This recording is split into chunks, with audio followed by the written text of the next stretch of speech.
हर प्रेम कहानी का अंत सुखद नहीं होता। कुछ कहानियां एक ऐसी चेतावनी बन जाती हैं जो हमें रिश्तों के उस स्याह पक्ष से रूबरू कराती हैं जहां एक गलत फैसला जिंदगी और मौत के बीच की लकीर को मिटा देता है। आज हम गौरव हाड़ा की कहानी जानेंगे, एक ऐसी ही दुखद दास्तान। जरा सोचिए, एक रिश्ता खत्म हुआ और आपकी जिंदगी का सबसे भयानक सपना शुरू हो गया। जब कोई ना सुनना अपनी तौहीन समझ ले और बदला लेने पर उतर आए। गौरव हाड़ा की कहानी इसी खौफनाक सवाल का जवाब है। हर बड़ी त्रासदी की शुरुआत अक्सर एक बहुत ही मामूली से फैसले से होती है। गौरव के लिए भी ये फैसला अपनी सबसे बड़ी कमजोरी पर काबू पाने की एक कोशिश थी। लेकिन उसे क्या पता था कि अनजाने में वो अपनी जिंदगी के सबसे बड़े दुख की नींव रख रहा था।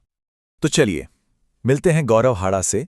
इंदौर में रहने वाला 19 साल का एक आम सा लड़का, बी फार्मा का स्टूडेंट था, अपने सपने पूरे करना चाहता था, दोस्तों और परिवार के बीच रहता था, लेकिन उसके दिल के एक कोने में एक डर था, एक ऐसी असुरक्षा जो उसे अंदर ही अंदर खाई जा रही थी। और वो थी ठीक से अंग्रेजी न बोल पाना। उसे हमेशा लगता था कि उसकी अंग्रेजी की वजह से लोग उसे कम समझते हैं। इसी शर्मिंदगी और झिझक से बाहर निकलने के लिए उसने एक इंग्लिश ट्यूटर रखने का फैसला किया। ये एक छोटा सा कदम था, लेकिन यही कदम उसे एक ऐसे रास्ते पर ले जाने वाला था जहां से वापसी मुमकिन नहीं थी। और फिर उसकी जिंदगी में आई आकांक्षा। उम्र में सिर्फ 16 साल की, लेकिन अंग्रेजी पर उसकी पकड़ कमाल की थी। वो अपने से 3 साल बड़े गौरव की टीचर बनने वाली थी। उस वक्त गौरव को यह जरा भी अंदाजा नहीं था कि वो सिर्फ अंग्रेजी नहीं, बल्कि अपनी जिंदगी का सबसे खतरनाक सबक सीखने जा रहा था। बहुत जल्द पढ़ाई लिखाई की बातें क्लासरूम की दीवारों से बाहर निकल गईं। स्टूडेंट और टीचर के बीच की जो एक मर्यादा की लकीर थी, वो धीरे धीरे धुंधली होने लगी। और फिर कहानी ने एक ऐसा मोड़ लिया जिसकी किसी ने कल्पना भी नहीं की थी।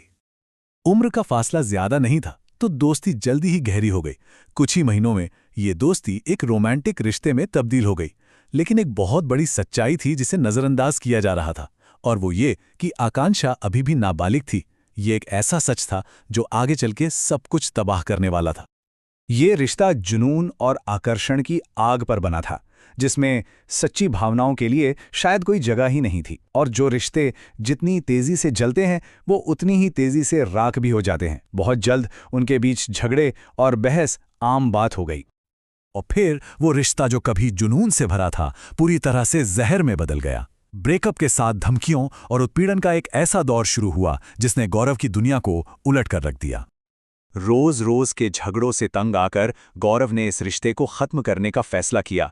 उसने आकांक्षा को हर जगह से ब्लॉक कर दिया, ये सोचकर कि शायद अब ये कहानी यहीं खत्म हो जाएगी। लेकिन गौरव के लिए जो अंत था, वो आकांक्षा के लिए बदले की एक भयानक शुरुआत थी। ब्रेकअप के बाद आकांक्षा ने एक ऐसी मांग रखी जिसने इस रिश्ते को प्यार मोहब्बत के दायरे से निकालकर सीधा अपराध की दुनिया में ला खड़ा किया। उसने एक कीमत लगाई, 3 लाख रुपए। आकांक्षा की धमकी बिल्कुल सीधी और साफ थी। मुझे 3 लाख रुपए दो, वरना मैं तुम्हारे ऊपर झूठा केस लगाकर तुम्हारी जिंदगी बर्बाद कर दूंगी। वो नाबालिग थी, और यही बात उसकी धमकी को और भी ज्यादा खतरनाक बना रही थी। अब ये गौरव के भविष्य का नहीं, बल्कि उसकी जिंदगी का सवाल बन गया था।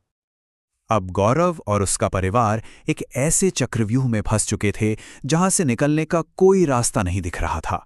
उन्होंने मदद के लिए हर दरवाजा खटखटाया, लेकिन हर दरवाजा उनके मुंह पर बंद होता गया। सबसे पहले गौरव ने आकांक्षा के भाई से मदद मांगी, पर कोई जवाब नहीं मिला। फिर हिम्मत करके उसने अपने परिवार को सब कुछ सच सच बता दिया। परिवार ने बात करने की कोशिश की तो आकांक्षा और उसकी मां घर आकर उन्हें धमकाने लगी। और तो और, जब आकांक्षा ने पुलिस में शिकायत की तो गौरव के परिवार ने सबूत दिखाए, लेकिन उनकी सुनने वाला कोई नहीं था। ऐसा लग रहा था मानो पूरी दुनिया ही उनके खिलाफ हो गई है। गौरव के पिता का आरोप है कि जिस पुलिस से वो मदद की उम्मीद कर रहे थे, उसी ने उन्हें डराया। उन्हें कहा गया कि आरोप लगे तो लड़की की जिंदगी बर्बाद हो जाएगी, और एक समझौते का सुझाव दिया गया। अपने बेटे को बचाने के लिए परिवार ने 45,000 रुपए दे दिए, ये सोचकर कि शायद अब ये बुरा सपना खत्म हो जाएगा। लेकिन वो बुरा सपना खत्म नहीं हुआ। पैसे लेने के बाद भी आकांक्षा और उसकी मां फिर से उनके दरवाजे पर खड़ी थी, केस को दोबारा खोलने की धमकी दे रही थी। ये उत्पीड़न का आखिरी वार था। गौरव, जो पहले से ही डिप्रेशन से लड़ रहा था, अब पूरी तरह से टूट चुका था। इसके बाद जो हुआ वो एक त्रासदी थी। एक ऐसा अंत जिसकी किसी ने कल्पना नहीं की थी और जिसके बाद न्याय के लिए एक लंबी और दर्दनाक लड़ाई शुरू हुई। उस रात लगातार मानसिक दबाव और अकेलेपन के बोझ तले दबकर गौरव ने अपनी जान ले ली। अगली सुबह सूरज एक ऐसी सच्चाई लेकर आया जिसे कोई भी माता पिता कभी नहीं देखना चाहेंगे। परिवार का दिल टूट गया था, लेकिन वो गुस्से में भी थे। उनका मानना था कि अगर पुलिस ने उनकी बात सुनी होती तो आज उनका बेटा उनके साथ होता। अपने दर्द और गुस्से को जाहिर करने के लिए वे गौरव के शव को लेकर पुलिस स्टेशन पहुंच गए। उन्होंने आकांक्षा और उसकी मां के खिलाफ अपने बेटे को आत्महत्या के लिए मजबूर करने की शिकायत दर्ज कराई। आखिरकार कानून ने अपना काम किया। जांच के बाद आकांक्षा को नाबालिग होने की वजह से बाल सुधार गृह भेजा गया, जबकि उसकी मां को जेल हुई। गौरव को तो वापस नहीं लाया जा सकता था, लेकिन दोषियों को उनके किए की सजा जरूर मिली। आखिरकार सच मोबाइल फोन में ही छिपा था। जब पुलिस ने दोनों के फोन की जांच की तो सारे संदेश और कॉल रिकॉर्ड्स ने पूरी कहानी बयां कर दी। यही वो डिजिटल सबूत थे जिन्होंने ये साबित कर दिया कि कैसे आकांक्षा और उसकी मां ने मिलकर गौरव को उस अंधेरे में धकेल दिया था जहां से कोई वापसी नहीं थी। गौरव की कहानी हम सभी को एक बहुत मुश्किल सवाल पे लाके खड़ा कर देती है। जब एक रिश्ते में गलतियां दोनों तरफ से हुई हों तो जिम्मेदारी की असली रेखा कहाँ खींची जानी चाहिए? ये कहानी सिर्फ एक दुखद अंत नहीं है, बल्कि हमारे समाज के लिए एक चेतावनी है। इस बारे में आपकी क्या राय है, हमें जरूर बताइएगा।